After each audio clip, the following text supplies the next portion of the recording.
Hello, this is Dr. Do again. This video is outside of medicine.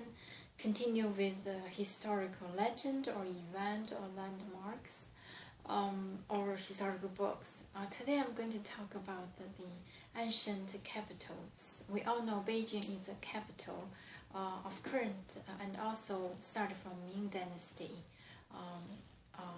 Went through Ming Dynasty from the son of Yuan Zhangzhu, Zhu Di, and also the Qing Dynasty also established their capital in Forbidden City.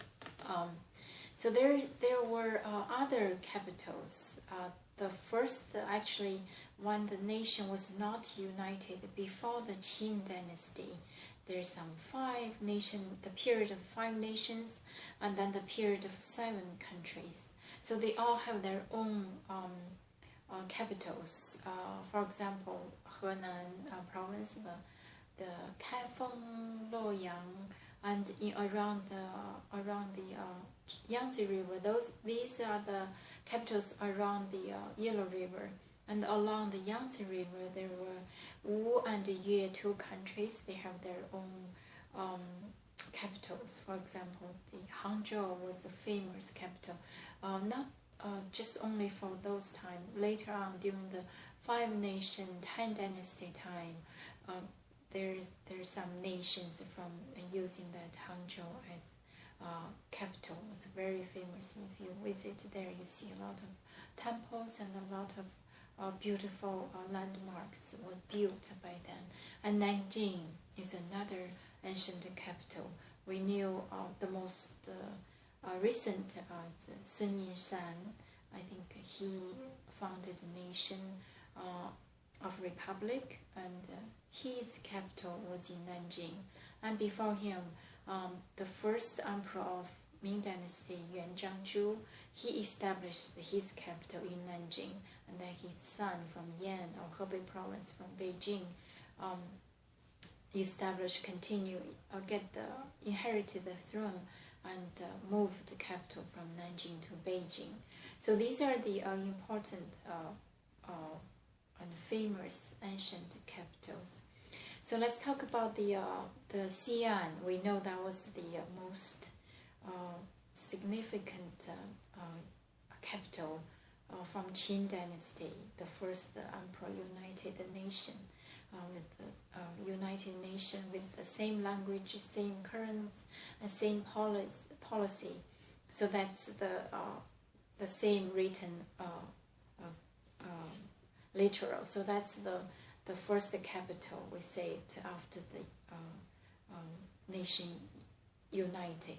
So this is Xi'an. There's so many landmarks, so it's really worth to visit. You can see the tomb, you can see his tomb, and also those artifacts buried with him. Thousands and thousands of those treasures from the ancient time. And after Qin, so the Han also has the capital there. And so then after that, there's some breaking up. The nation was broken into tri-nation period. And also there's the other important capital was the Luoyang. The Han Dynasty actually has the East Han Dynasty has the capital in Luoyang. So if you visit Luoyang, you will see a lot of ancient buildings, temples, and landmarks. And after that, Luoyang, and then probably the other important ancient capitals will be the Hangzhou or Kaifeng. Kaifeng is another important capital. I think Hangzhou first. Hangzhou is the capital that during this 5 nation Tang Dynasty period time, it's the famous ancient capital, ancient city with so. First of all, the weather was nice, and the lakes, the West Lake, and also the temples was very phenomenon.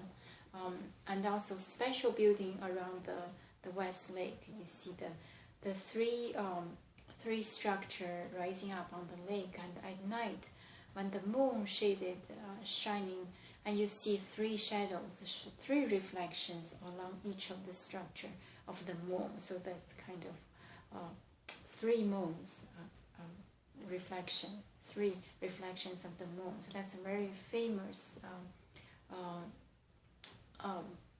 structure. And also there's a bridge called the Broken Bridge. It's not the bridge broken, but the bridge was built, the arc structure, on one side, especially during the summer, even though along that area snow was not quite common, but in the winter still there is some snows. So half of the bridge covered with snow, the other half without snow, melted. So this is called the Broken Bridge. It's not the bridge itself broken, but just the snow, half and half, because of a special angle with the sun shining one part, just like the mountains. This side you can do the ski, the other side was green. So it's that arc of the bridge was in this kind of structure. So after this, Hangzhou will be the Kaifeng. Kaifeng is another important capital of Song Dynasty.